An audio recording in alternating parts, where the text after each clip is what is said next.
خاتون نے پوچھا ہے جی پاکستان سے سوال ہے، میری سسٹر کو ایک شیعہ لڑکا پسند ہے، اس نے 3 سال پہلے رشتہ بھیجا تھا لیکن ہماری فیملی نے شیعہ ہونے کی وجہ سے مسترد کر دیا تھا۔ میری بہن ابھی بھی اس کو پسند کرتی ہے اور کہیں اور شادی کے لیے رضامند نہیں۔ جب کوئی رشتہ آتا ہے تو وہ عجیب قسم کا رد عمل ظاہر کرتی ہے، رونا شروع کرتی ہے۔ میری فیملی نے استخارہ بھی کیا مگر اس میں بھی اچھا نہیں آیا۔ ہم نے اس کو سمجھانے کی پوری کوشش کر لی لیکن سب رائے گاں۔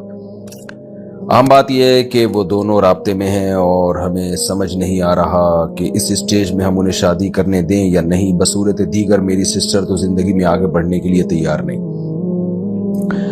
بچیوں پہ پہلے کنٹرول کیا کریں، گھر میں رکھا کریں ان کو، کہ یونیورسٹی جا رہی ہے تو آنا جانا کا انتظام کریں۔ بالکل جب بچیوں کو آزاد چھوڑ دیتے ہیں تو پھر وہ اپنی مرضی کرتی ہیں تو پھر مسائل کھڑے ہوتے ہیں، اس پہ خاندان والے اس کو ایکسیپٹ نہیں کر رہے ہوتے۔ بعض دفعہ وہ درست فیصلہ کر رہی ہوتی ہیں، بعض دفعہ غلط فیصلہ کر رہی ہوتی ہیں، تو اس لیے لڑکی جو ہے وہ گھر کی 4 دیواری میں ہی اچھی ہوتی ہے۔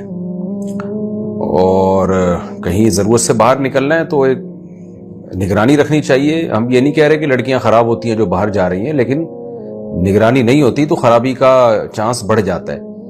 باقی یہ جو چاہ رہی ہیں یہاں نکاح کرنا جہاں یہ چاہ رہی ہیں، تو دیکھیں شیعہ حضرات کے بہت ساری قسمیں ہیں، بہت سارے عقائد ہیں، بہت سارے ان کے مسلک ہیں، ان کے نظریات ہیں۔ کوئی ایک ایسا نہیں ہے جس پہ ایک نظریہ ہو کہ جو سارے شیعوں کی طرف وہ آپ منسوب کر دیں۔ کچھ اس میں ایکسٹریم لیول پہ پہنچے ہوئے ہوتے ہیں، صحابہ کو برا بلا کہہ رہے ہوتے ہیں، کچھ ایسے ہوتے ہیں جو برا بلا نہیں کہتے، صرف حضرت علی کو حضرت ابو بکر پہ فضیلت دیتے ہیں۔ تو اس لیے جب بھی اس طرح کا کوئی سوال آتا ہے تو میں ڈائریکٹ جواب دینے کے بجائے میں ریفر کرتا ہوں کہ آپ جس شہر میں رہتے ہیں وہاں کسی قریبی مفتی سے رابطہ کریں، کسی مفتی سے بھی نہیں بلکہ وہ مفتی جو باقاعدہ ادارے میں ہو، ادارے سے رابطہ کریں۔